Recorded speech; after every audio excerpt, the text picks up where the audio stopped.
எல்லா நன்மைகளுக்காக நான் தேவனுக்கு நன்றி செலுத்துகிறேன். கர்த்தர் இன்றைக்கும் நம்மோடு கூட இடைபெறுவாராக. தேவனுடைய வார்த்தைகள் நம்ம மத்தியில் வெளிப்படுவதாக. யாத்ராகமம் 15வது அதிகாரம் 23 26 வரைக்கும் உள்ள வாக்கியங்களை யாராவது ஒருவர் சப்தமேத்தி வாசிக்கலாம். யாத்ராகமம் 15வது அதிகாரம் 23 26 வரை உள்ள வாக்கியங்கள்.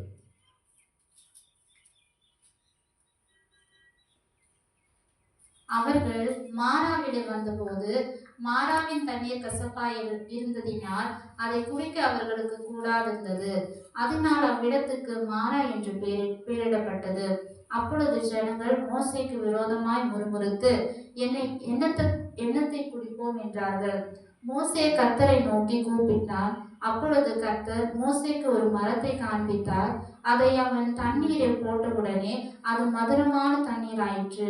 அவர் அங்கே அவர்களுக்கு ஒரு நியமத்தையும் ஒரு நியாயத்தையும் கட்டளையிட்டு அங்கே அவர்களை சோதித்து, நீ உன் தேவனாகிய கர்த்தரின் சத்தத்தை கவனமாய் கேட்டு அவர் பார்வைக்கு செம்மையானவைகளை செய்து அவர் கட்டளைகளுக்கு செவி கொடுத்து அவருடைய நியமங்கள் யாவையும் கை கொண்டால் நான் எகிப்தியருக்கு வரப்பண்ணின வியாதிகளில் ஒன்றையும் உனக்கு வரப்பண்ணேன்.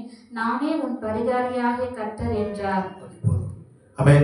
இதுல யாத்ராகமம் 15வது அதிகாரம் 23 26 வரைக்கும் உள்ள வாக்கியங்கள்ல நம்ம வாசிக்க கேட்டதான காரியத்தை குறித்து பார்த்தோம் அப்படின்னா, அந்த இடத்துல மாராவை குறித்து சொல்லப்படுகிறது. இந்த மாராவினுடைய அனுபவத்திற்குள்ளாக இஸ்ரவேல் ஜனம் வருவதற்கு முன்பதாக என்ன நடக்குது அப்படின்னா, 15 21 வரைக்கும் உள்ள வாக்கியங்கள்லாம் நீங்க வாசிச்சு பார்த்தீங்க அப்படின்னா, தேவனை புகழ்ந்து பாடி தேவனை ஆராதித்து அந்த இடத்துல 1 வரைக்கும் உள்ள வாக்கியங்களை யாராவது வாசிங்களேன். 15வது அதிகாரம் 1 வரைக்கும் உள்ள வாக்கியங்கள். அப்பொழுது மோசேயும் இஸ்ரவேல் புத்திரரும் கர்த்தரை புகழ்ந்து பாடின பாட்டு. கர்த்தரை பாடுவேன், அவர் மகிமையாய் வெற்றி சிறந்தார். குதிரையையும் குதிரை வீரனையும் கடலிலே தள்ளினார். கர்த்தர் என் பலனும் என் கீதமுமானவர், அவர் எனக்கு இரட்சிப்புமானவர். அவரே என் தேவன், அவருக்கு வாசஸ்தலத்தை ஆயத்தம் பண்ணுவேன். அவரே என் தகப்பனுடைய தேவன், அவரை உயர்த்துவேன். கர்த்தரே யுத்தத்தில் வல்லவர், கர்த்தர் என்பது அவருடைய நாமம்.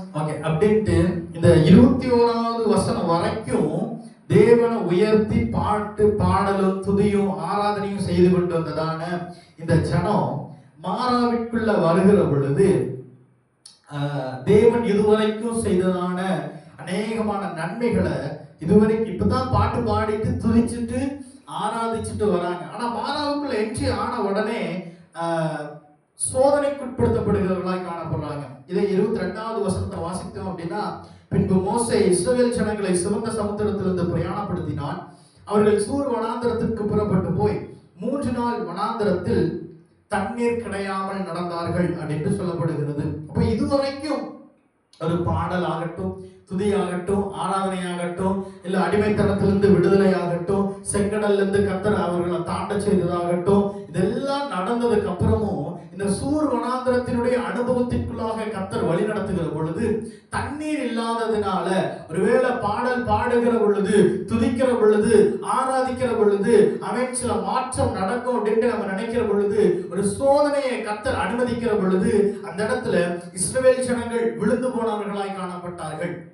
சூர் வனாந்தரத்துக்குள்ள கர்த்தர் நடத்துறாரு. சூர் வனாந்தரத்துல 3 நாள் பயங்கரமான வெயிலா இருக்குது. இவர்களுக்கு தண்ணீர் கிடைக்கல. 3 நாள் தண்ணீர் இல்லாம, ஆகாரம் இல்லாம, பலவீனத்தோடு நடந்து போகிறவர்களாய் காணப்படுகிறார்கள். அப்போ இப்பதான் ஒரு ஜெயத்தையும் பார்த்துட்டு வராங்க, செங்கடலை தாண்டிட்டு வராங்க.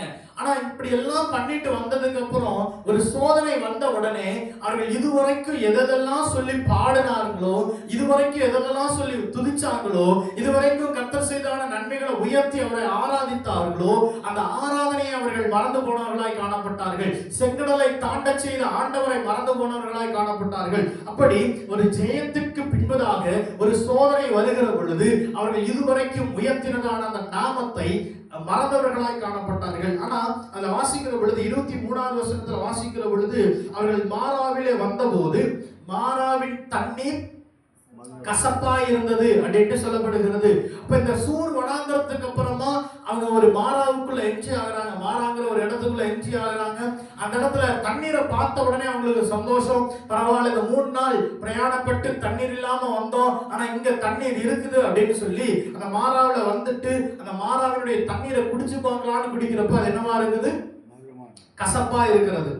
அப்போ மாறா அப்படிங்கிறது ஒரு கசப்பை குறிக்கிறதாய் காணப்படுகிறது. நம்முடைய வாழ்க்கையிலும் நிறைய மாறாவை போலவான அனுபவங்களை நம்முடைய வாழ்க்கையில அனுபவிச்சிருக்கலாம், அல்லது நம்ம அந்த அனுபவத்திற்குள்ளாக கடந்து போயிருக்கலாம்.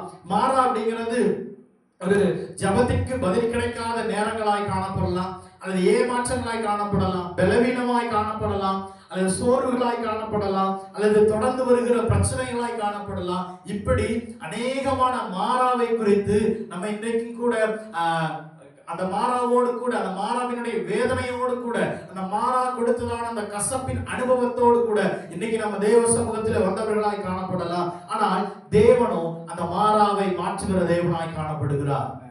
ஹல்லேலூயா, ஹல்லேலூயா. அப்ப இந்த மாறா அப்படிங்கிறது ஒரு கசப்பினுடைய அனுபவமாய் காணப்படுகிறது. இந்த மாறாவை கர்த்தர் கசப்பாக்கினாரா அப்படின்னா அந்த மாறா கசப்பாக இருந்துச்சு அப்படின்னு சொல்லப்படுகிறது. தேவன் சோதனை கொடுக்கும்படியாய் அந்த தண்ணீரை கசப்பாக்கல. மாறா கசப்பாய் இருந்த தண்ணீரின் நடுவுல இந்த ஜனங்களை அழைத்து கொண்டு வந்தவராய் காணப்படுகிறார். ஏன் இப்படி அழைத்து கொண்டு வந்தாரு? அவர்களுக்கு நல்ல தண்ணீரை கொடுத்திருக்கலாம்ல அப்படிங்கிற பொழுது தேவன் அவர்களை சோதித்து பார்க்கும்படியாக அந்த இடத்துல கொண்டு வந்தார். இப்போ இந்த கசப்பான இந்த மாறாவை பார்த்த உடனே ஜனங்களுக்கு என்ன வந்துருச்சு அப்படின்னா, இதுவரைக்கும் அவர்கள் துதித்த துதியை மறந்தார்கள். 24வது வசனத்தை வாசிங்களேன். அப்பொழுது ஜனங்கள் மோசேக்கு விரோதமாய் முறுமுறுத்து என்னத்தை குடிப்போம் என்றார்கள். ஓகே, அப்போ இந்த கசப்பு, பலவீனம், போராட்டம், பாடு, சோர்வுகள், பிரச்சனைகள் இதெல்லாம் வரது எதுக்காக அப்படின்னா, நம்ம முறுமுறுக்கணும், நம்ம புலம்பணும் அப்படிங்கறதுக்காக பிசாசு சில மாறாவை நம்முடைய வாழ்க்கையில கட்டளையிடுகிறவனாய் காணப்படுகிறான். ஆனா தேவன் அந்த மாறாவின் நடுவில், அந்த கசப்பான அனுபவத்தின் நடுவில், சில புலம்பல்களின் நடுவில் நம்ம கர்த்தர் என்ன செய்ய வேண்டும் என்று விரும்புகிறார் அப்படின்னா, இந்த மாறாவினுடைய அனுபவத்திற்குள்ள வந்த உடனே இஸ்ரவேல் ஜனங்கள் எல்லாம் முறுமுறுத்தார்கள். ஆனா 25ல வாசித்தோம் அப்படின்னா, மோசே தேவனை நோக்கி கூப்பிட்டான் அப்படின்னு சொல்லப்படுகிறது. ஹல்லேலூயா. சில மாறாவினுடைய அனுபவத்துல போகிற பொழுது நமக்கு ஒருவேளை இஸ்ரவேல் ஜனங்களை போல முறுமுறுப்பு உண்டாகலாம், புலம்பலாம். ஆண்டவரே, ஏன் ஆண்டவரே எங்களை இப்படி கொண்டு வந்துட்டீங்க? ஏன் ஆண்டவரே இதை அனுமதிச்சீங்க? ஏன் ஆண்டவரே இந்த தாமதம்? ஏன் ஆண்டவரே இந்த பிரச்சனை? ஏன் ஆண்டவரே இந்த பலவீனம்? எதுக்கு ஆண்டவரே இந்த சோர்வுகள் அப்படின்ட்டு நம்ம புலம்புறதை விட மோசேவை போல தேவனை நோக்கி கூப்பிடுகிறவர்களாய் இருக்க வேண்டும் என்று கர்த்தர் விரும்புகிறவராய் காணப்படுகிறார். ஹல்லேலூயா. இதுவரைக்கும் அந்த அந்த அந்த செங்கடலை தாண்டி வந்து கொண்டிருக்கிற பொழுது இந்த ஜனங்கள் எல்லாம் துதிச்சாங்க. கர்த்தர் வெற்றியை சிறந்தார், அவருடைய நாமம் அதிசயம், அவர் செங்கடலை 2ஆய் பிளந்தார் அப்படின்ட்டு பாடலை பாடிட்டு ஒரு சந்தோஷத்தோடு வந்த ஜனம் மாறாவை பார்த்த உடனே புலம்ப தொடங்கினவர்களாய் காணப்பட்டார்கள். ஆனால் மோசேவோ புலம்பாதபடிக்கு, முறுமுறுக்காதபடிக்கு, ஒருவேளை மோசே கிட்ட ஜனம் வந்து நாங்க இப்ப என்னத்தை குடிப்போம், எதை குடிப்போம், எந்த தண்ணீரை குடிப்போம் அப்படின்ட்டு இது பண்றப்போ மோசேவும் அதே கோபத்தோடு தேவன்கிட்ட கேட்டுக்கலாம். ஆனா வசனம் சொல்லுகிறது, மோசே தேவனை நோக்கி கூப்பிட்டான் அப்படின்ட்டு. மோசே முறுமுறுக்கல, மோசே புலம்பல, மோசே இந்த ஜனத்தை போல தேவனிடத்துல கோபப்படல. அவன் தேவ சமூகத்தில் அமர்ந்து தேவனை நோக்கி கூப்பிட்டவனாய் காணப்பட்டான். ஹல்லேலூயா, ஹல்லேலூயா. சங்கீதம் 147 13வது வசனத்தை யாராவது வாசிங்களேன். சங்கீதம் 147:3.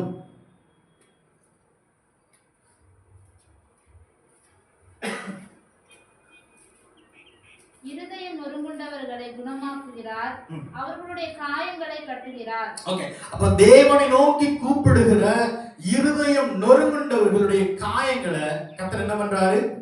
கட்டுகிறவராய் காணப்படுகிறார். இந்த மாறா அந்த மாறாவிலிருந்து அந்த தண்ணீரை மட்டும் கசப்பாக்கல, இஸ்ரவேல் ஜனங்களுடைய இருதயத்தையும் கசப்பாக்குனது, இஸ்ரவேல் ஜனங்களுடைய இருதயத்தையும் வேதனைக்கு உட்படுத்தினது, இஸ்ரவேல் ஜனங்களை முறுமுறுக்க வைத்தது. ஆனால் மோசேவோ தேவனை நோக்கி கூப்பிட்ட பொழுது அவனுடைய இருதயத்தின் காயங்களை கட்டும்படியாய், நொறுங்குண்ட இருதயத்தை மாற்றும்படியாய் கர்த்தர் அவர்கள் நடுவிலே அற்புதங்களை செய்தவராய் காணப்பட்டார். ஹல்லேலூயா. அதே சங்கீதம் 34:18-19 வரைக்கும் வாசிங்களேன். சங்கீதம் 34:18-19. நொறுங்குண்ட இருதயம் உள்ளவர்களுக்கு கர்த்தர் சமீபமாய் இருந்து ம். நறுங்குண்ட ஆவியுள்ளவர்களை ரட்சிக்கிறார். ஓகே, ஆமென் ஸ்தோத்திரம். நொறுங்குண்ட இருதயம் உள்ளவர்களுக்கு கர்த்தர் என்னவா இருக்கிறாரு? சமீபமா இருக்கிறார் அப்படின்னு வசனம் சொல்லப்படுகிறது. அப்போ நம்ம இன்னைக்கு அனுபவிக்கிற மாறாவினுடைய தன்மைகளைப் போல இருக்கிற போராட்டம், பலவீனம் அல்லது பொருளாதார பிரச்சனை, இது எல்லாமே ஒருவேளை ஒரு கசப்பான அனுபவத்தை நம்முடைய இருதயத்துல கொடுத்து முறுமுறுக்க வைத்து புலம்ப வைத்து கண்ணீர் வடிக்க வைக்க வேண்டும் என்று பிசாசு நினைக்கிறான். ஆனா இதனுடைய நடுவில் தேவனை நோக்கி கூப்பிடுகிற பொழுது அவர் நொறுங்குண்ட இருதயம் உள்ளவர்களுக்கு தூரமாக அல்ல சமீபமா இருக்கிற தேவனாய் காணப்படுகிறார். ஹalleluya, ஹalleluya, ஆமென் ஸ்தோத்திரம். ஆகாரும் இஸ்மவேலும் வனாந்தரத்துல இருக்கிறாங்க. அப்படி வனாந்தரத்துல இருக்கிற பொழுது இஸ்மவேலினுடைய அழுகையை கேட்டுட்டு அவன் அழுகிறான் அப்படின்ட்டு ஆகார் அவனை ஒரு இடத்துல வச்சுட்டு தூரம் போயிடுறான். ஆனா இஸ்மவேலினுடைய சத்தத்தை கேட்ட ஆண்டவர் ஆமென் ஸ்தோத்திரம் தூரமாக அல்ல சமீபமாய் வந்து அங்க இருக்கிற நீரூற்றை கர்த்தர் காண்பித்து கொடுத்தவராய் காணப்படுகிறார். ஹalleluya, ஹalleluya. நம்முடைய அழுகையை கேட்டு அல்லது நம்முடைய ஜெபத்தை கேட்டு நம்முடைய விண்ணப்பத்தை கேட்டு தூரமாக போகிறவர் அல்ல. முறுமுறுப்பதை பார்க்கிறோம், புலம்புவதை பார்க்கிறோம். தேவ சமூகத்தில் விண்ணப்பம் பண்ண தொடங்கினால், தேவ சமூகத்தை நோக்கி அவரை நோக்கி கூப்பிட தொடங்கினால் அவர் தூரமாக அல்ல. அவர் எவ்வளவு தூரமாய் இருந்தாலும் இருதயம் நொறுங்குண்டவர்களுக்கு சமீபமாய் கடந்து வந்து அற்புதங்களையும் அதிசயங்களையும் செய்கிற தேவனாய் காணப்படுகிறார். ஹalleluya, ஹalleluya, ஆமென் ஸ்தோத்திரம். இன்றைக்கு எத்தனை பேருக்கு விசுவாசம் இருக்கிறது? அன்றைக்கு மோசே கூப்பிட்டது போல அநேகமான போராட்டங்களின் நடுவில், பிரச்சனையின் நடுவில், கசப்பான அனுபவத்தின் நடுவில் அவன் தேவனை நோக்கி கூப்பிட்டான். கர்த்தர் அவனுக்கு சமீபமாக இருந்தவராய் காணப்பட்டார். ஹalleluya. இன்னைக்கு என் வாழ்க்கையில அநேக பிரச்சனையை பார்த்து கொண்டு இருக்கிறேன், அநேக கசப்பான அனுபவத்தை அனுபவித்துக் கொண்டு இருக்கிறேன். ஆனா எனக்கு ஒரு நம்பிக்கை உண்டு. எப்படி மோசே கூப்பிட்டானோ அதே போல நான் கூப்பிட்டால் எனக்கு அவர் சமீபமாய் வந்து அந்த பிரச்சனையை மாற்றக்கூடியதான சொல்யூஷனை கர்த்தர் என் வாழ்க்கையில நிறைவேற்றுவார். ஹalleluya, ஹalleluya, ஆமென் ஸ்தோத்திரம். யாத்திராகமம் 15:25 வாசிங்களேன். மோசே கர்த்தரை நோக்கி கூப்பிட்டான். அப்பொழுது கர்த்தர் மோசேக்கு ஒரு மரத்தை காண்பித்தார். ஓகே, போதும். ஆமென் ஸ்தோத்திரம். இங்க மோசே கர்த்தரை நோக்கி கூப்பிட்டான். அதுக்கப்புறமா மோசே மரத்தை பார்த்தான் அப்படின்னு சொல்லல. சொல்யூஷனுக்காக, தீர்வுக்காக மோசேவே ஒரு காரியத்தை செய்தான் அப்படின்ட்டு கர்த்தர் சொல்லல, வசனம் சொல்லல. வசனம் சொல்லுகிறது மோசே கர்த்தரை நோக்கி கூப்பிட்டான், கர்த்தர் அவனுக்கு ஒரு மரத்தை காண்பித்தார்னு சொல்லப்படுகிறது.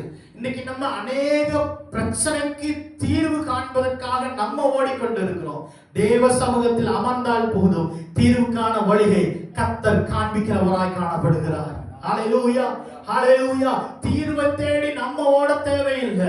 தீர்வுக்காக மற்ற மனுஷர்களுக்கு முன்பதாக குனிந்து நிற்க தேவையில்லை. தீர்வுக்காக நம்ம எந்த முயற்சிகள் எடுக்க தேவையில்லை. தேவ சமூகத்தில் அமர்ந்தால் போதும் அடைக்கப்பட்ட வாசல்களை அவர் திறப்பார். முடியாத காரியத்தை கர்த்தர் முடித்து காட்டுவார். நமக்கு அசாத்தியமா இருக்கிற காரியங்களை கர்த்தர் சாத்தியமாக்குகிறதை காணப்படுகிறார். ஹalleluya, ஹalleluya. மோசேயினுடைய பார்வையில இந்த தண்ணீரை மதுரமாக்கறதுக்கு அவனுக்கு தீர்வு எதுவுமே இல்லை. அவன் தேடி பார்த்தாலும் கிடைக்க போறது இல்லை. அவன் அந்த தீர்வுக்காக ஏதாவது செய்யணும்னாலும் அதெல்லாம் தோல்வி அடைந்துடும். ஆனால் தேவனை நோக்கி பார்த்தான். கர்த்தர் அந்த தீர்வை வெற்றியாய் மாற்றினவராய் காணப்பட்டார். ஹalleluya, ஹalleluya, ஆமென் ஸ்தோத்திரம். அப்போ தேவனை நோக்கி கூப்பிடுகிறவர்களை கர்த்தர் ஒரு நாளும் கைவிடாத தேவனாய் காணப்படுகிறார். அந்த இடத்துல பார்த்தோம்னா இங்கே அவர் ஒரு மரத்தை காண்பித்தார் அப்படின்னு சொல்லப்படுகிறது. நம்ம அந்த மரம் எதற்கு நிழலாய் காணப்படுகிறது அப்படின்னா இயேசு கிறிஸ்துவுக்கு நிழலாய் காணப்படுகிறது. அந்த இடத்துல மரத்தை காண்பித்துட்டு மரத்தை எங்க போட சொல்றாரு? தண்ணீர்ல போடு அப்படிங்கிறாரு. இப்போ இந்த மரம் ஒருவேளை தேவன் நினைச்சிருந்தா ஒரு புதிய நீரூற்று அந்த இடத்துல கொடுக்க முடியும்.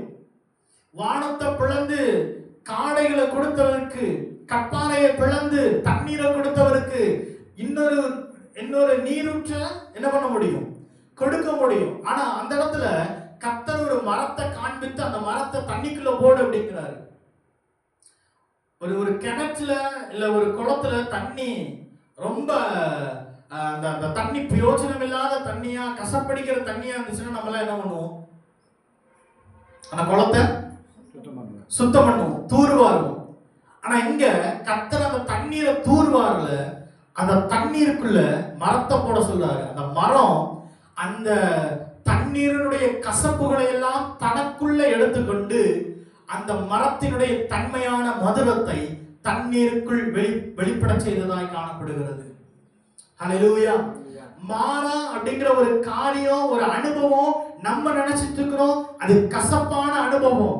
மாறா ஒரு கசப்பான அனுபவம், மாறா நம்மளை வேதனைப்படுத்துகிறது அப்படின்ட்டு.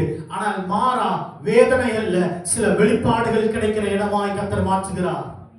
ஹல்லேலூயா. ஒரு மாறாவினுடைய அனுபவத்திற்குள்ள கர்த்தர் நடத்துகிறது நம்மை வேதனைப்படுத்துவதற்கல்ல, கசப்பை குடிப்பதற்கல்ல, சில தேவனின் வெளிப்பாடுகளை நம்முடைய வாழ்க்கையில பெற்றுக்கொள்ளும்படியாய் கர்த்தர் விரும்புகிறவராய் காணப்படுகிறார். இந்த மரம் சிலுவைக்கு அல்லது இயேசு கிறிஸ்துவுக்கு ஒப்பாக காணப்படுகிறதா இருக்கிறது. யாத்திராகமம் 15:25 வாசித்தோம். அந்த மரத்தை போட்ட உடனே அந்த மரமானது அந்த தண்ணீருடைய கசப்பை எடுத்துக்கொண்டு தனக்குள் இருந்த மதுரத்தை அந்த தண்ணீருக்குள் வெளிப்படுத்தினதாய் காணப்படுகிறது. யோவான் 1வது அதிகாரம் 29வது வசனத்தை வாசிங்களேன். யோவான் 1:29. மறுநாளிலே யோவான் இயேசுவை தன்னிடத்தில் வரக்கண்டு, இதோ உலகத்தின் பாவத்தை சுமந்து தீர்க்கிற தேவ ஆட்டுக்குட்டி. அப்போ இதோ உலகத்தின் பாவத்தை சுமந்து தீர்க்கிற ஆட்டுக்குட்டி, தேவ ஆட்டுக்குட்டி அப்படின்னு சொல்லப்படுகிறது. யாரை குறித்துனா கிறிஸ்துவை குறித்து. அப்போ இங்க இந்த கசப்பான தண்ணீருடைய தன்மையை மாற்றும்படியாய் எப்படி அந்த மரத்தை தண்ணீருக்குள்ள போட்ட உடனே அந்த கசப்பை எல்லாம் அந்த தண்ணீர் எடுத்துக்கொண்டதோ, அதே போல நம்முடைய பாவத்தை மாற்றும்படியாய் அதே மரமாக்கப்பட்டதான அந்த சிலுவையில தேவன் நம்முடைய பாவத்தை எல்லாம் சுமந்து தீர்த்தவராய் காணப்பட்டார். ஹல்லேலூயா. ஹல்லேலூயா. இந்த மரம் தண்ணீருக்குள்ள வந்தவுடனே ஒரு மாற்றம் சம்பவித்தது போல கிறிஸ்து மரத்தில் தொங்கப்பட்டவுடனே நம்முடைய வாழ்க்கையில் இந்த பாவத்தை, சாபத்தை கர்த்தர் நீக்கினவராய் காணப்படுகிறார். நமக்குள்ளாக இருந்த பாவம், நமக்குள்ளாக இருந்த சாபம், நமக்குள்ளாக இருந்த அடிமைத்தனத்தை அவர் ஏற்றுக்கொண்டு அவருக்குள்ளாக இருந்த பரிசுத்தத்தை, அவர் தேவனுடைய குமாரன் என்கிற காரியத்தை நமக்குள்ளாக வைத்து நம்மையும் குமாரனாய் கர்த்தர் மாற்றினார். ஹல்லேலூயா. நம்ம பாவிகள், ஆனா கிறிஸ்து சிலுவையில் அடிக்கப்பட்டதனால அந்த பாவி என்கிற பட்டத்தை அவர் ஏற்றுக்கொண்டு குமாரன், குமாரத்தி என்கிற பட்டத்தை நமக்கு தந்ததினவராய் காணப்படுகிறார். ஹல்லேலூயா.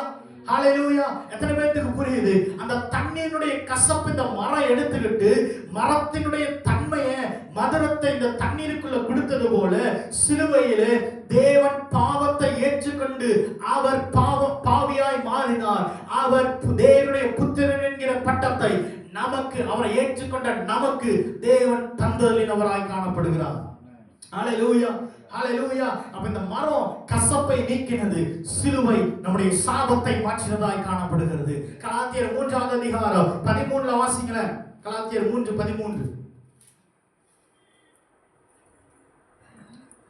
மரத்திலே தூக்கப்பட்ட எவனும் சபிக்கப்பட்டவன் என்று எழுதியிருக்கிறபடி கிறிஸ்து நமக்காக சாபமாகி நியாயப்பிரமாணத்தின் சாபத்திற்கு நம்மை நீங்களாக்கி மீட்டுக் கொண்டார். ஓகே, ஆமென், ஸ்தோத்திரம். அப்போ தேவன் இயேசு கிறிஸ்து நமக்காக சிலுவையிலே சாபமாகி நம்முடைய சாபத்தை எல்லாம் அவர் ஏற்றுக்கொண்டவராய் காணப்படுகிறார்.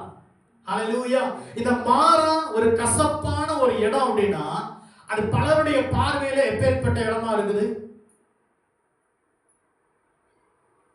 ஒரு இடம் யாருக்குமே பிரயோஜனப்படல, பாழாய் கிடக்கிற இடமா இருக்குது. அந்த இடத்தை பார்த்தா நம்ம என்ன நினைப்போம்? அந்த இடம் எப்படிப்பட்ட இடம்? பிரயோஜனம் அல்லது அல்லது வேற சபிக்கப்பட்ட இடம் அப்படின்ட்டு. ஏன் அப்படின்னா அதனால எந்த யூஸும் இல்லை, அந்த தண்ணீர் கசக்குது. அப்ப அது ஒரு சபிக்கப்பட்ட ஒரு இடமாய் இருக்கிற இடத்துல தேவன் அந்த சாபத்தை எடுத்து ஆசீர்வாதமாய் மாற்றுகிற தேவனாய் காணப்படுகிறார். ஹல்லேலூயா. ஹல்லேலூயா. நம்முடைய வாழ்க்கையில் இருக்கிற, நம்முடைய தனிப்பட்ட வாழ்க்கையில் இருக்கிற பாவத்தை, சாபத்தை, நஷ்டங்களை அவர் எடுத்துக்கொண்டு லாபத்தையும் ஆசீர்வாதத்தையும் நன்மையையும் பரிசுத்தத்தையும் நமக்குள்ளாக வைக்கிற தேவனாய் காணப்படுகிறார். ஹல்லேலூயா, ஹல்லேலூயா. அந்த இடத்துல இருக்கிற மாறாவ கர்த்தர் மாத்தல, மாறாவில் இந்த தண்ணீரினுடைய சுவையை கர்த்தர் மாற்றினவராய் காணப்பட்டார்.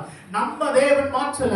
ஆமென், ஸ்தோத்திரம். நம்மள தேவன் ஆமென், ஸ்தோத்திரம், மாற்றல. நம்முடைய இருதயத்தை கர்த்தர் மாற்றினவராய் காணப்படுகிறார்.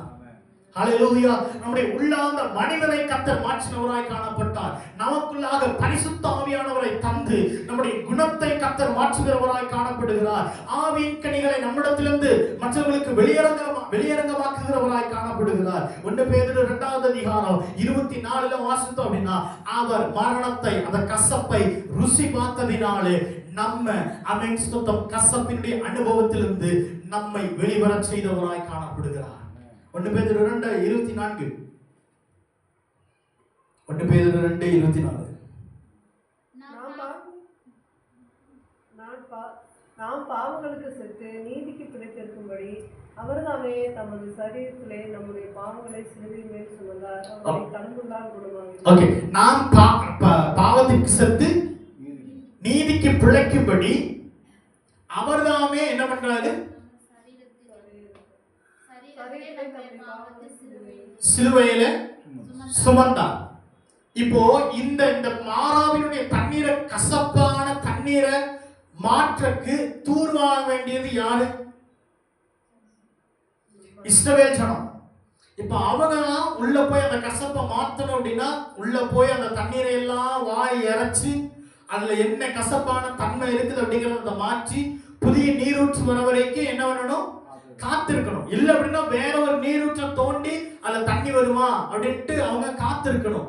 ஆனா இவங்க செய்ய வேண்டிய காரியத்துக்கு பதிலாக கர்த்தர் மரத்தை தூக்கி தண்ணீரில் போட செய்து அதனுடைய கசப்பை எல்லாம் அந்த மரம் எடுத்துக்கொண்டது போல நாம் செய்ததான பாவத்திற்கு அனுபவிக்க வேண்டிய தண்டனை, அந்த தண்டனையிலிருந்து மாற்ற வேண்டியதான காரியங்களை நம்ம செய்கிற வேண்டியதான காரியத்திற்கு நம்மை அல்ல, அவரே அதற்கு பலியாக சிலுவையில் ஒப்பு கொடுத்தவராய் காணப்பட்டார். ஹல்லேலூயா. நம்முடைய கசப்புகளை எல்லாம் அவர் ஏற்றுக்கொண்டார். நம்முடைய பாவத்தை எல்லாம் அவர் ஏற்றுக்கொண்டார். நம்முடைய சாபங்களை எல்லாம் அவர் ஏற்றுக்கொண்டார். நம்முடைய வியாதிகள் எல்லாம் அவர் ஏற்றுக்கொண்டார். நம்முடைய அடிகள் எல்லாம் அவர் ஏற்றுக்கொண்டார். முள்மூடி கிரீடத்தை அவர் சுமந்து கொண்டார். நாம் ரத்தம் சிந்த வேண்டிய இடத்தில் நமக்கு பதிலாக சகல ரத்தத்தையும் அவர் சிந்தினவராய் காணப்படுகிறார். ஹல்லேலூயா, ஹல்லேலூயா. ஆமென், ஸ்தோத்திரம்.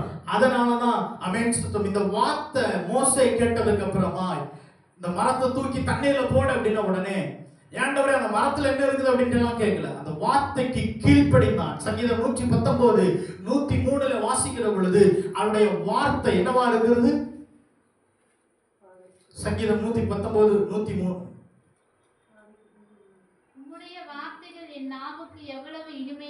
உம்முடைய வார்த்தைகள் என் நாவுக்கு எவ்வளவு இனிமையானவைகள் அப்படின்ட்டு. அப்போ தேவனுடைய வார்த்தைக்கு ஆமென், ஸ்தோத்திரம், செவிசாய்க்காம அநேகம் பேர் இருக்கலாம். ஆனா மோசே அவர் சொன்னபடி செய்தான். அவனுக்கு இதுவரைக்கும் கசப்பாக இருந்தது, இப்ப கசப்பாக இல்ல.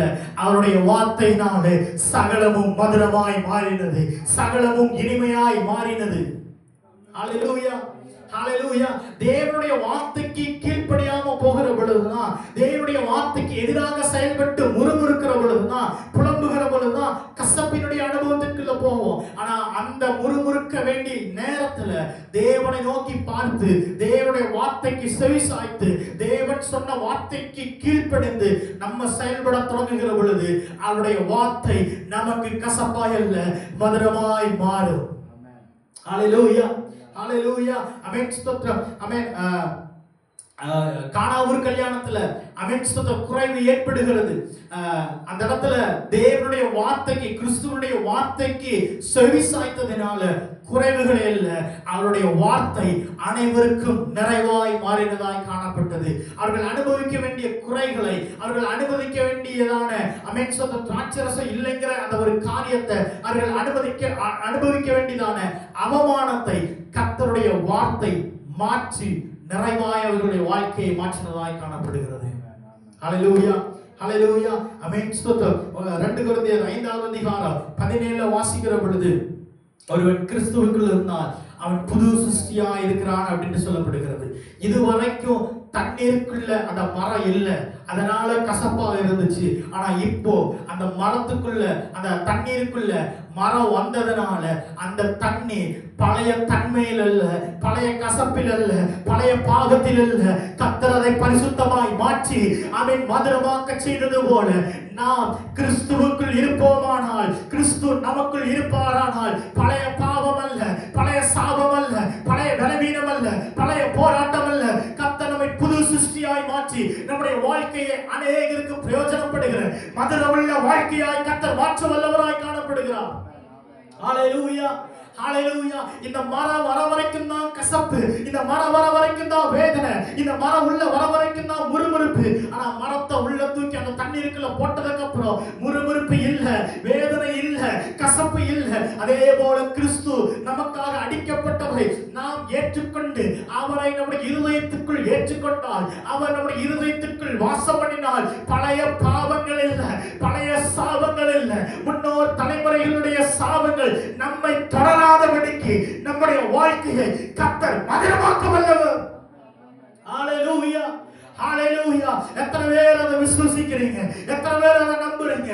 ஒரு 2 நிமிஷம் அவன் நம்முடைய கரங்களை தட்டி, ஆண்டவரே என்னை இதுவரைக்கும் பின்தொடர்கிற சாபங்கள் இன்றைக்கு முறிக்கப்படுவதாய் விவாலவா சகரதரியாக்கவரா. எப்படி அந்த மாறாவின் தண்ணீருக்குள்ள மரம் போடப்பட்டதோ இன்றைக்கு என் வாழ்க்கைக்குள்ள கிறிஸ்துவானவர் இறங்கி வருவீராக. சாபங்களை முறிக்கிற கிறிஸ்து, பாவங்களை மாற்றுகிற கிறிஸ்து, பலவீனத்தை உடைக்கிற கிறிஸ்து இன்றைக்கு என் வாழ்க்கையில கடந்து வருவீராக.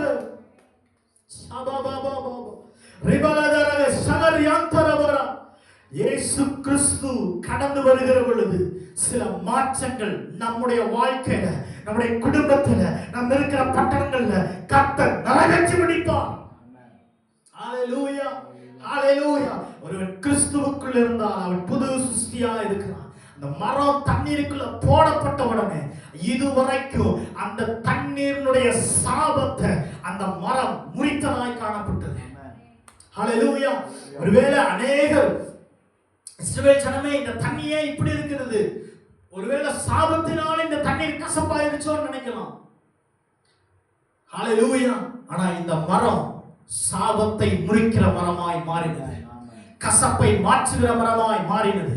இன்னைக்கு அதே மரத்துக்கு நிழலான கிறிஸ்து நம்முடைய வாழ்க்கையில நம்ம ஏற்றுக்கொள்ள தொடங்குகிற பொழுது அந்த கிறிஸ்துவானவர் நம்முடைய சாபத்தை முறிப்பார், நம்முடைய பாவத்தை ஓய பண்ணுவார், நம்மை பரிசுத்தமாய் மாற்றி மதுரமாக்குகிற ஒரு வாழ்க்கையை, மற்றவர்களுக்கு பிரயோஜனப்படுகிற வாழ்க்கையை கர்த்தர் நம்மிலிருந்து வெளிப்படுத்துகிறவராய் காணப்படுவார். ஹல்லேலூயா. மார்க் 5வது அதிகாரம் 26லிருந்து 29 வரைக்கும் உள்ள வாக்கியங்களை நீங்க வீட்டில் போய் கூட வாசிச்சுக்கலாம். பெரும்பாடுள்ள ஸ்திரீயை குறித்து சொல்லப்படுகிறது. பெரும்பாடுள்ள ஸ்திரீ ஒரு கசப்பான ஒரு வாழ்க்கை, பலவீனப்பட்டிருக்கிற ஒரு வாழ்க்கை. மற்றவர்கள் அந்த ஸ்திரீ கிட்ட வந்து பேசக்கூட முடியாத ஒரு நிலைமை. என்னாகும் வாசித்தோம் அப்படின்னா, தீட்டுப்பட்டவள் அவன் எங்க வரக்கூடாது, வெளியே வரக்கூடாது, ஜனம் இருக்கிற இடத்துக்கு வரக்கூடாது, ஜனங்கள் அவள் இடத்துல பேசக்கூடாது. இதெல்லாம் ஒரு காரியம் இருக்கிறது. அவளுடைய சரீரத்துல பலவீனம், மற்றவங்களை தொடக்கூடாது, மற்றவங்களை தொட்டா அவர்களும் தீட்டுப்பட்டுருவாங்க. இதெல்லாம் ஒரு காரியம் ஒரு பக்கம் இருக்கிற பொழுது தன்னுடைய பலவீனத்திலும் இயேசு கிறிஸ்துவை தொட வந்தால், இயேசு கிறிஸ்துவை தொட்டால், இயேசு கிறிஸ்துவினிடத்திலிருந்து வார்த்தையும் வல்லமையும் புறப்பட்டு வந்தது. அவள் இதுவரைக்கும் அனுபவித்த பலவீனம் நீங்கினதாய் காணப்பட்டது. ஹல்லேலூயா. சில நேரங்கள்ல நமக்குள்ளாக அல்லது தேவன் சில நேரங்கள்ல தன்னுடைய வார்த்தையை கொடுக்கிறது எதுக்கு அப்படின்னா, அந்த வார்த்தையை விசுவசிக்கிறப்ப அந்த வார்த்தையின்படியே தேவன் ஆக கடவுள் என்று கட்டளை கொடுக்கும்படியாக. நம்ம ஒரு சில நேரத்துல நம்ம அனுபவிக்கிற காரியத்திற்கும் நம்ம அனுபவித்துக் கொண்டிருக்கிற வேதனைக்கும் நமக்கு வருகிற வசனத்துக்கும் சம்பந்தம் இருக்காது. நம்ம இருக்கிற சூழ்நிலைக்கும் நமக்கு கிடைக்கிற வாக்குத்தத்தத்துக்கும் சம்மந்தம் இருக்காது. ஆனா இருக்கிற சூழ்நிலையில அந்த வார்த்தையை பிடித்துக் கொள்வாயானால், அந்த வார்த்தையை பற்றிக் கொள்வாயானால், அந்த வார்த்தைக்கு கீழ்ப்படிய நம்முடைய மனம் தயாராகுமானால், நம்முடைய வாழ்க்கையை கர்த்தர் அந்த வார்த்தை மூலமாய் மாற்றுகிற தேவனாய் காணப்படுகிறார். ஹல்லேலூயா. ஒருவேளை இஸ்ரவேல் ஜனம் நினைச்சிருக்கலாம், இந்த தண்ணி கசப்பா இருக்குது, இந்த மரத்தை போட்டா தண்ணி மாறிடுமான்ட்டு நிறைய கொஸ்டின்கள் மோசேக்கு முன்னாடி வந்திருக்கலாம். மோசேக்கு மனக்குழப்பம் வந்திருக்கலாம். ஆனால் தேவன் சொன்னபடி செய்தான். மரம் கசப்பை எல்லாவற்றையும் எடுத்து போட்டது. ஹல்லேலூயா. இத்தனை பேர் இருக்கிறாங்க, நான் பலவீனமா இருக்கிறேன், ரத்தம் போய்கொண்டு இருக்கிறது, நான் எழுந்து நடப்பதற்கு பலம் இல்லை, எப்படி போவேன் அப்படின்னு நினைச்சிட்டே அந்த பெரும்பாடுள்ள ஸ்திரீ இருந்திருந்தானா சுகம் கிடைச்சிருக்காது. ஆனா பலவீனத்தின் நடுவில், பாடுகள் நடுவில், மற்றவங்க என்ன சொல்லுவாங்களோ அப்படிங்கிற காரியங்களினுடைய நடுவில் அவள் விசுவாசத்தோடு தேவனுடைய வஸ்திரத்தை தொட்டாள். வல்லமை புறப்பட்டது, வார்த்தை கிடைத்தது, தேவன் வார்த்தையை கொடுத்தார்.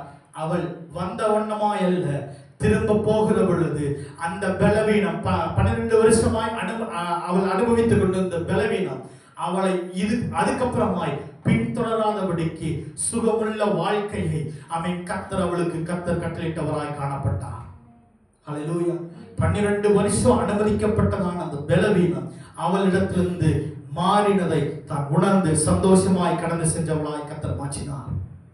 ஹல்லேலூயா. ஹல்லேலூயா. இதே அப்போஸ்தலர் 9வது அதிகாரம் 1லிருந்து 5 வசனங்கள் உள்ள வாக்கியங்கள்லாம் வாசித்தீங்க அப்படின்னா, அப்போஸ்தலர் 9:1-5. சவுல் என்பவன் இன்னும் கர்த்தருடைய சீஷரை பயமுறுத்தி கொலை செய்யும்படி சீரின் பிரதான ஆசாரியரிடத்திற்கு போய், இந்த மார்க்கத்தாராகிய புருஷரை ஆகிலும் ஸ்திரீயை ஆகிலும் தான் கண்டுபிடித்தால் அவர்களை கட்டி எருசலேமுக்கு கொண்டு வரும்படி தமஸ்குவில் உள்ள ஜெப ஆலயங்களுக்கு நிருபங்களை கேட்டு வாங்கினான். அவன் பிரயாணமாய் போய் தமஸ்குவுக்கு சமீபித்த போது சடுதியிலே வானத்திலிருந்து ஒரு ஒளி அவனை சுற்றி பிரகாசித்தது. அவன் தரையிலே விழுந்தான். அப்பொழுது, சவுலே சவுலே, நீ என்னை ஏன் துன்பப்படுத்துகிறாய் என்று தன்னுடனே சொல்லுகிற ஒரு சத்தத்தை கேட்டான். இந்த இடத்துல சவுலை குறித்து வாசிக்கிறோம்.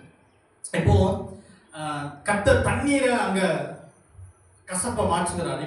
இந்த இடத்துல வாசிக்கிற பொழுது ஒரு மனுஷனுடைய இருதயத்தில் இருக்கிற கசப்பை கர்த்தர் மாற்றுகிறவராய் காணப்படுகிறார். அப்போஸ்தலர் 9:1-5 வாசித்த பொழுது சொல்லப்படுகிறது, எங்கெல்லாம் கிறிஸ்தவர்கள் ஆராதிக்கிறார்களோ அங்க போய் இந்த சவுலானவர் அவர்களை பிடித்து கொலை செய்கிற ஒரு காரியம் அல்லது அந்த சபையை, அந்த ஆராதனையை கெடுக்கிற ஒரு காரியத்தை இந்த சவுல் செய்து கொண்டே இருக்கிறான்.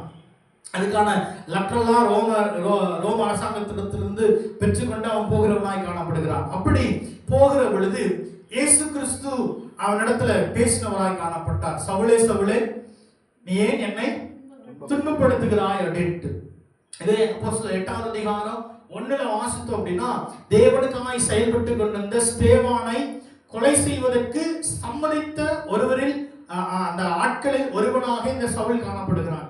8:3ல வாசித்தோம் அப்படின்னா, நிறைய சபைகளை பாழாக்கினவனாய் காணப்பட்டான். ஆனா இப்போ தமஸ்கு வாசல்ல வந்த பொழுது இயேசு கிறிஸ்து அவனிடத்துல வார்த்தைகளை வெளிப்படுத்தின பொழுது, இயேசு கிறிஸ்து தன்னை வெளிப்படுத்தின தொடங்கின பொழுது, இப்போ இதுவரைக்கும் சவுலுக்குள்ளாக இருந்ததான கசப்பு, தேவனுடைய சபையை சீர்குலைக்கணும் என்கிறதான அந்த காரியம், அந்த கசப்பான காரியத்தை கர்த்தர் அவனுடைய இருதயத்திலிருந்து எடுத்து போட்டு அவனுடைய வாழ்க்கையை பலருக்கு மதுரமாய் கர்த்தர் மாற்றினவராய் காணப்பட்டார். ஹல்லேலூயா. அநேகருக்கு கசப்பை கொடுத்து கொண்டிருந்த சவுல், அநேக சபையை பாழாக்கி கொண்டிருந்த சவுல், அநேக கிறிஸ்தவர்களை கொலை செய்த சவுல், இப்போ இந்த இந்த இந்த தேவனை பார்த்ததுக்கு அப்புறமா, தேவனுடைய சத்தத்தை கேட்டதுக்கு அப்புறமா, இயேசு கிறிஸ்துவினுடைய அற்புதத்தை அனுபவித்ததுக்கு அப்புறமாக அவன் சபைகளை அழிக்க வந்தவனை கொண்டு கர்த்தர் சபையை ஸ்தாபிக்கும்படியாய் கர்த்தர் மாற்றினார். ஹல்லேலூயா. ஹல்லேலூயா. ஆமென். ஸ்தோத்திரம். இன்றைக்கு ஒருவேளை ரட்சிக்கப்படுவதற்கு முன்பதாக நம்மளும் இதே கண்ணோட்டத்தில் இருந்திருக்கலாம். கிறிஸ்தவர்களை பார்க்கிற பொழுது வெறுப்பு இருந்திருக்கலாம். ஆனால் தேவனை நாம் அனுபவித்ததினாலே, தேவன் நம்முடைய வாழ்க்கையில வெளிப்பட்டதினாலே நாம் இன்றைக்கு கிறிஸ்தவர்களாய் மாறி இருக்கிறோம். ஒருவேளை இன்றைக்கு அநேகர் சவுலை போல ஒருவேளை காணப்படலாம். ஆனால் கர்த்தர் அவர்களையும் சவுலை போல, சவுலாய் இருந்த கசப்பான வாழ்க்கையை மாற்றி அநேகருக்கு பிரயோஜனப்படுகிற பவுலாய் கர்த்தர் மாற்ற வல்லவராய் காணப்படுகிறார். ஹalleluya ஹalleluya ஆமென். சபைகளை பாழாக்கி கொண்டு நம்மை கொண்டு கர்த்தர் சபைகளை கட்டும்படியாய் கர்த்தர் அவனுக்கு கிருபை செய்தார். ஹalleluya. அதுக்கு முன்னாடி சவுலை பார்க்கிறவர்கள் பயந்தவர்களாய் காணப்பட்டார்கள். சவுலை பார்க்கிறவங்க இவன் இங்க வந்தானு அவனை இது பண்ணாங்க. அவனுடைய வாழ்க்கை ஒரு கசப்பான வாழ்க்கையா இருந்துச்சு. ஆனா இயேசு கிறிஸ்து அவனுடைய வாழ்க்கையில வந்ததுக்கு அப்புறமா அவன் அநேகருக்கு பிரயோஜனப்படுகிற பாத்திரமாய் கர்த்தர் அவனை மாற்றினவராய் காணப்படுகிறார். ஹalleluya. ஒரு சவுலுடைய வாழ்க்கை ஒரு கசப்பான வாழ்க்கையை கர்த்தரால மாற்ற முடியும் அப்படின்னா நம்முடைய வாழ்க்கையில் இருக்கிற கசப்புகளை கர்த்தர் எடுத்து போட்டு நம்மையும் மதுரமுள்ள பாத்திரமாய் கர்த்தர் மாற்ற வல்லவராய் காணப்படுகிறார். ஹalleluya. அத்தனை பேர் விசுவாசிக்கிறீங்க? என்னுடைய வாழ்க்கையில் இருக்கிற கசப்புகளை, என் குடும்பத்தில் இருக்கிற கசப்புகளையும் எடுத்து போட இன்னும் தேவன் வல்லவராய் காணப்படுகிறார். ஹalleluya. லாசருவை குறித்து வாசிக்கிற பொழுது லாசரு ஒரு மரணத்திற்குள்ள கடந்து போகிறார். லாசருவினுடைய குடும்பம் ஒரு வேதனைக்குள்ள கடந்து போகிறது. ஒரு கசப்பு உண்டாகிறது. இயேசு கிறிஸ்து 4 நாள் கழிச்சு வராரு. லாசருவே எழுந்து வா அப்படிங்கிற அவருடைய வாயிலிருந்து புறப்பட்ட வார்த்தை அவர்கள் இந்த 4 நாட்கள் அனுபவித்த கசப்பை மாறச் செய்ததாய் காணப்பட்டது. அவருடைய வாயிலிருந்து புறப்பட்ட வார்த்தை மரணத்தின் அதிகாரத்தை முறிக்க செய்ததாய் காணப்பட்டது. ஹalleluya ஹalleluya.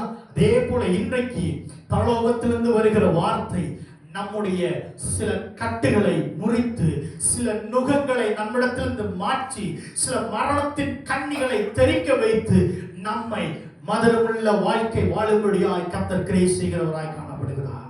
ஹalleluya. லூக்கா 7வது அதிகாரம் 11 இருந்து 15 வரைக்கும் வாசிங்களேன்.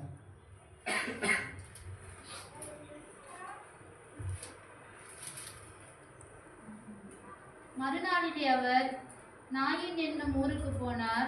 அவருடைய சீஷர் அநேகரும் திரளான ஜனங்களும் அவருடனே கூட போனார்கள். அவர் ஊரின் வாசலுக்கு சமீபித்த போது மரித்து போன ஒருவனை அடக்கம் பண்ணும்படி கொண்டு வந்தார்கள். அவன் தன் தாய்க்கு ஒரே மகனாய் இருந்தான். அவளோ கைம்பெண்ணாய் இருந்தாள். ஊராரில் வெகு ஜனங்கள் அவளுடனே கூட வந்தார்கள்.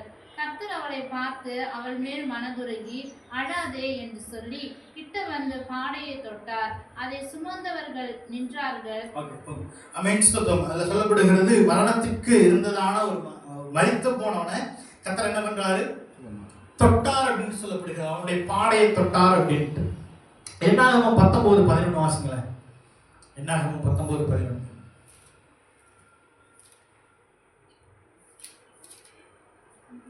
என்னாகமம் 19:11.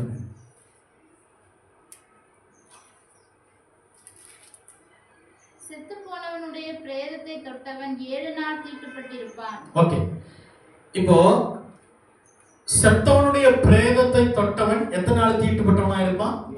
7 நாள்.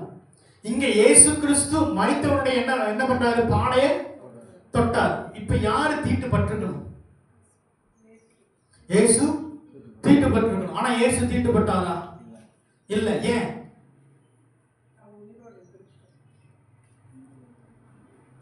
அவர் தேவனா இருக்கிறார். அவருடைய தன்மை இது தொட்டதுனால அவர் தீட்டாகிறது இல்ல, தீட்டுகளை மாற்றுகிற தேவனாய் அவர் காணப்படுகிறார்.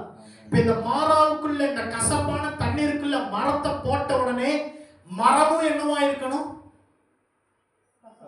கசப்பா இருக்கணும். ஆனா கர்த்தரோ மரத்தினால கசப்பு, தண்ணீரினால மரமும் கசப்பாகாதபடிக்கு அந்த மரம் மதுரமாகும்படியாய் கர்த்தர் மாற்றினவராய் காணப்படுகிறார். ஹல்லேலூயா ஹல்லேலூயா. அதே போலதான் நம்முடைய பாவத்தை அவர் ஏற்றுக்கொண்டதினால அவர் பாவியானார். ஆனால் மரித்து 3ஆம் நாள் உயிர்த்தெழுந்து ஜீவனுள்ள தேவனாய் இன்றும் வாசம் பண்ணுகிற தேவனாய் காணப்படுகிறார். ஹல்லேலூயா ஹல்லேலூயா. நாம் அனுபவிக்க வேண்டியதை அவர் ஏற்றுக்கொண்டதனால ஆமென் ஸ்தோத்திரம். அவர் பாவியானார். ஆனால் மரணத்தை ஜெயித்து அவர் உயிர்த்தெழுந்து இன்றும் நம்முடைய தேவனாய் வலது பாரிசத்தில் வீற்றிருக்கிறவராய் காணப்படுகிறார். ஹல்லேலூயா. பிதாவின் வலது பாரிசத்தில் வீற்றிருக்கிறவராய் காணப்படுகிறார். ஏன் அப்படின்னா ஆமென் ஸ்தோத்திரம். யோவான் 10:10 வாசிங்களேன். யோவான் 10:10. யோவான் 10:10. திருடவும் கொல்லவும் அழிக்கவும் வருகிறானே அன்றி ம். வேறொன்றுக்கும் வரான். ஆ. நானோ அவைகளுக்கு ஜீவன் ஜீவன் உண்டாயிருக்கவும் அது பரிபூர்ணப்படவும் வந்தேன். அப்ப இந்த மரத்தை தண்ணீருக்குள்ள போட்டதுக்கான காரணம் இந்த தண்ணீர் அந்த கசப்பு மாறணும்ட்டல்ல, அது அதனுடைய சாபத்தினுடைய தன்மையை மாறி அது பரிபூரணப்படுவதற்காக இந்த மரம் போடப்பட்டது போல இயேசு கிறிஸ்து நம்முடைய வாழ்க்கைக்குள்ளாக கடந்து வந்தது. வசனம் சொல்லுகிறது, திருடன் கொல்லவும் அழிக்கவும் வருகிறான். ஆமென். ஸ்தோத்திரம். பிசாசானவன் நமக்குள்ள சாபத்தையும் பாவத்தையும் அடிமைத்தனத்தினுடைய கட்டுகளையும் வேதனையும் பலவீனத்தையும் வைத்து நம்ம முறிக்கணும், நம்மளை முறியடிக்கணும்னு வருகிறான். ஆனா தேவனோ நமக்கு ஜீவனை கொடுக்க, நம்முடைய பாவத்தை மாற்ற, நம்முடைய சாபத்தை மாற்ற நமக்கு ஜீவனை கொடுத்து அந்த ஜீவன் பரிபூர்ணப்படும்படியாய் நமக்குள்ளாய் வாசம் பண்ணி இருக்கிற தேவனாய் காணப்படுகிறார். ஹalleluya, ஹalleluya. அப்போ தேவனை பற்றி பிடிக்கிற பொழுது நம்முடைய மரணத்தின் கண்ணிகளை எல்லாம் கர்த்தர் மாற்றி நமக்குள்ளாக ஜீவனை கொடுக்கிற தேவனாய் காணப்படுகிறார். ஹalleluya. 15:25 அடுத்தது வாசிங்களேன். அதை அவன் தண்ணீர்ல போட்ட உடனே அது மதுரமாயிற்று. 15:25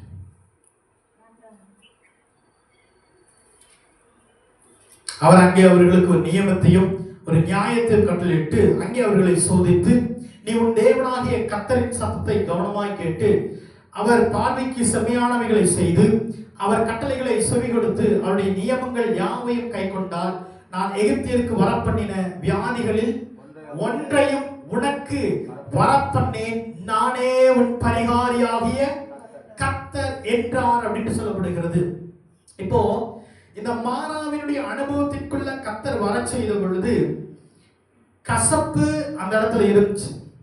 இப்ப இந்த கசப்பான தண்ணீரை குடிச்சா இந்த இஸ்ரவேல் ஜனங்களுக்கு என்ன அப்படின்னா, ஏற்கனவே வெயில்ல டயர்ட்ல வந்திருக்காங்க. என்ன இருக்குது? ஆல்ரெடி சரீரத்துல என்ன இருக்குது?